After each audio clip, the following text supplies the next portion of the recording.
It's a common sense recap of the big stories. It's Katz and Cosby on 77 WABC. And joining us now is former Deputy National Security Advisor KT McFarland, who is joining us to talk about all this. KT, your reaction that the Taliban was parading our U.S. military equipment. Unbelievable.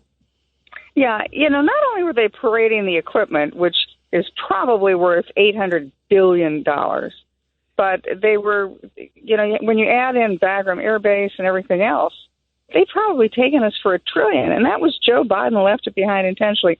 I was in Afghanistan, in about 2008 or 9, and I said to the commanding general at the time, what are you guys going to do with all this stuff when you leave?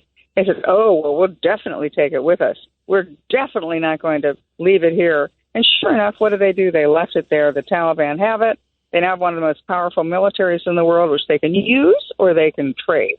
And what do we have? Nothing. Yeah. Ed Cox, your thoughts? Well, KT, the reputation of Biden of making this is former Secretary of Defense Gates saying, being wrong on every foreign policy issue in the last 40 years. Well, he's consistent. Here he ignored the advice from the Joint Chiefs of Staff, the advice from his own staff. And I believe he just wanted to get out before the 20th anniversary on September 11th of 9/11. And he could say, I got us out of Afghanistan, and Trump could not do it. But I think it was all sad, political. But all political. But sadly, I think it obviously backfired huge. First of all, we had the horrible deaths of our service members, as Judge Weinberg, you talked about, 13 U.S. service members at Abbey Gate. But then also you think about, when I think about foreign policy, KT, it feels like if I'm an adversary, I'm going to look at that moment and say, U.S. is going to cut and run. I mean, that was disastrous for us. It was a peak moment. Historians will go back and say that was the turning point. That was when the world decided that they could take advantage of us, because right after Afghanistan, that's when the Russians started putting troops on the Ukraine border. Then Kamala Harris goes to Europe and makes a speech about Ukraine and Russia. And after her speech, within a week, Russia invades. So they got their signals loud and clear. The Biden administration doesn't know what it's doing. And as Ed points out, our former colleague, Bob Gates, who first works in the White House for your father-in-law, as I remember, because we shared an office. Gates was absolutely right. Biden has always been wrong. His instincts are horrible. If ever he decides to make a decision, his staff should say, sir, let's do just the opposite, because that'll be what. Gov Patterson, do you have any thoughts on all this? No, I was just entertained by that. You really got to be doing a lot of things wrong to get called out like that, right, JT? Well, not only that, but Bob Gates worked for Joe Biden at the time. Joe Biden was vice president. Bob Gates was CIA director and then defense secretary. So if your own guys are saying this about you, take heed.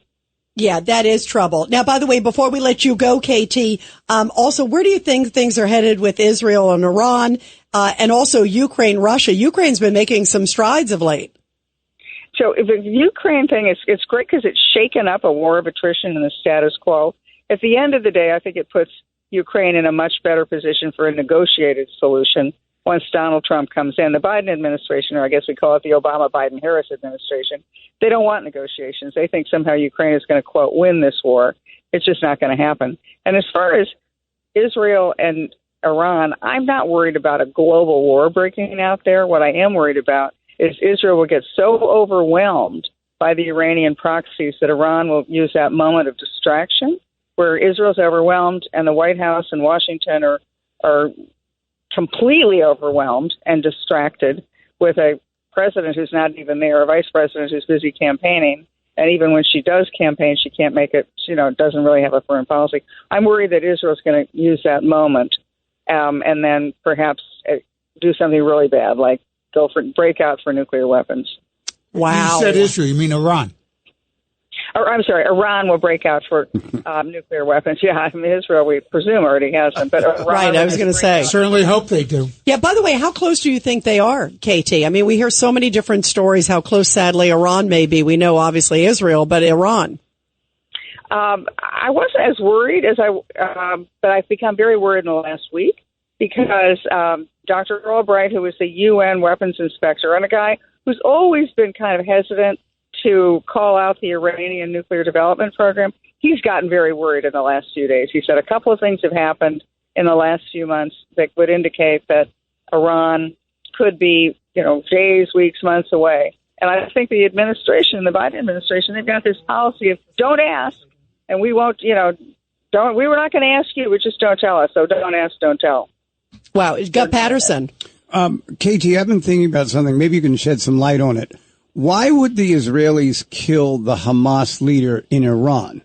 In other words, there are all these different places. They were talking to him. They always knew where he was. Yes. Why would they do it in Iran, where obviously Iran would not have the same feelings about it as it would had he been killed someplace else?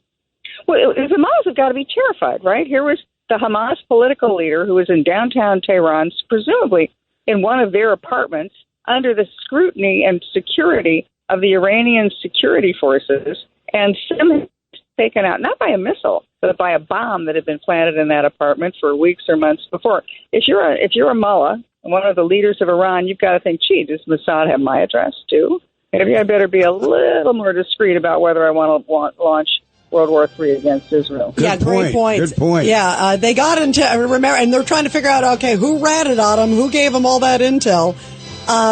KT, thank you. We love having you on. Thanks so much for joining us. Thank you. Always a pleasure. Thank you.